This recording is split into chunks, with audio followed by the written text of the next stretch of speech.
Welcome to the Sydney Opera House, where we're coming to you live from Oz to take a look behind the scenes of this World Heritage listed masterpiece of human design, to see how the magic of theatre comes to life beneath its iconic sails. Before we continue, I would like to acknowledge the traditional custodians of this land, the Gadigal people of the Eora Nation, and pay my respects to their elders past, present, but also emerging, as traditionally they would use this land to feast, sing, dance, and tell stories, which we continue today at the Opera House. Let's take a look.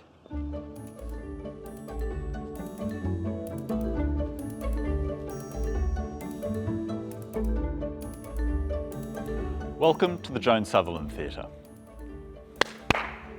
At 1,507 seats, this auditorium is the second largest in the Sydney Opera House. Home to the Australian Ballet and Opera Australia, we've had some of the world's greatest singers on this very stage, including the great Dame Joan Sutherland, whom this auditorium was renamed after in 2012. She was known as La Stupenda by the great Pavarotti for her exceptional vocal capabilities.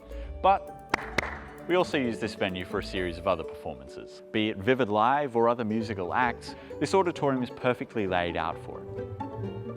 The acoustic design of this venue was done by Peter Hall, the Australian architect. He shaped the roof after the roof of the human mouth so that as sound was projected up there by the opera singers, it would reflect to every single seat in the venue evenly, meaning it didn't really matter where you sat, you heard almost the same thing. This is the scenery dock to the Joan Sutherland Theatre. It's where we store all of our pieces of set and scenery for the opera and ballet performances we do on the stage directly above us. What distinguishes this scenery dock from others around the world is that we're actually below the stage at the moment. The reason for this is because of the exterior shape of the sails. It limited our ability to move set and scenery from the sides of the stage, and therefore we now bring it up onto the stage through the large elevator just behind me. I think we should go and take a closer look. When we're moving set, scenery, props, people, or even animals onto the Joan Sutherland Theatre stage, this is the elevator that does the job. It can carry up to 20 tons worth of scenery in a single movement, and it does this using two halves of a synchronized elevator. Now, this elevator is relatively new, installed back in 2017 as part of a massive refurbishment that we did of this venue. It was actually installed by the same company that had put in the original, a company named Wagner Biro. Now, one of the very final tests that they did of this elevator just before installing it here was to make sure that that synchronization was absolutely spot on. They did this by using a glass of wine that straddled the gap. And believe it or not, there wasn't even a ripple.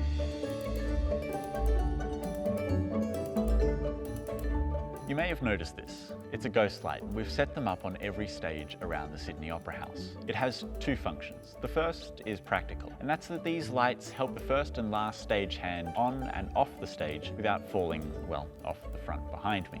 However, it also has another spookier function. These ghost lights are also to allow the ghosts that roam around each and every theatre in the Opera House to allow them to see the sets that we have on stage so that they don't bump into them and wreak havoc overnight. The other function, however, is that these lights can be a beacon of hope. It allows us to see that the lights will not always be dark at the Sydney Opera House, and they will be coming back on nice and bright very, very shortly.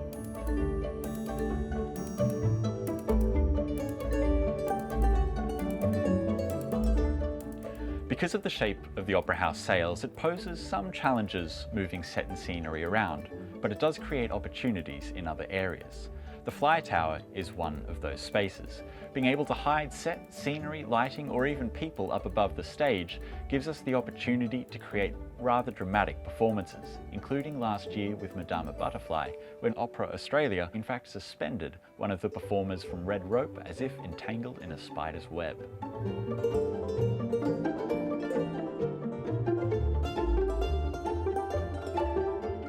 Even while our venues are closed, the show must go on. Well, online. Every Tuesday, the Sydney Opera House releases a series of podcasts, full-length performances, talks, and even behind-the-scenes content like this very tour. So make sure you check that out. I hope you've enjoyed the tour. It's been an absolute pleasure having you around, and I hope to see you back here very soon. Now sit back and relax as we take you back in time to witness Dance Rites, Australia's annual celebration of First Nations dance, language and culture. Dance Rites brings together community dance troupes from all corners of Australia, providing a national platform where First Nations culture can be passed down from one generation to the next and from one community to another.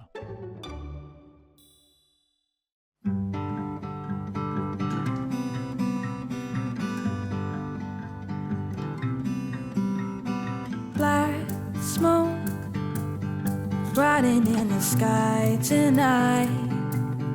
Everything'll be alright if you let go. Humans all gathered in the place tonight. Everything'll be alright if you let go.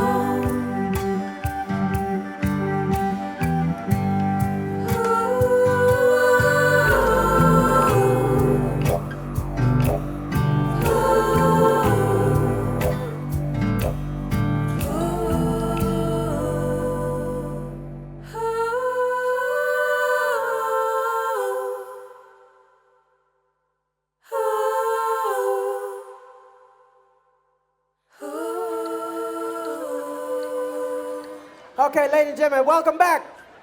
Into the finals, we have the Meuram Murray Island dancers from the Torres Strait Islands. Our performance is going to be made up of a medley. So it's going to combine of a traditional kapkar, a dance, then it will be followed by a shark dance, then it will be followed by the fire dance or Maya dance. So sit back and enjoy.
Thank you, Sydney.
Thank you for joining us at the Sydney Opera House.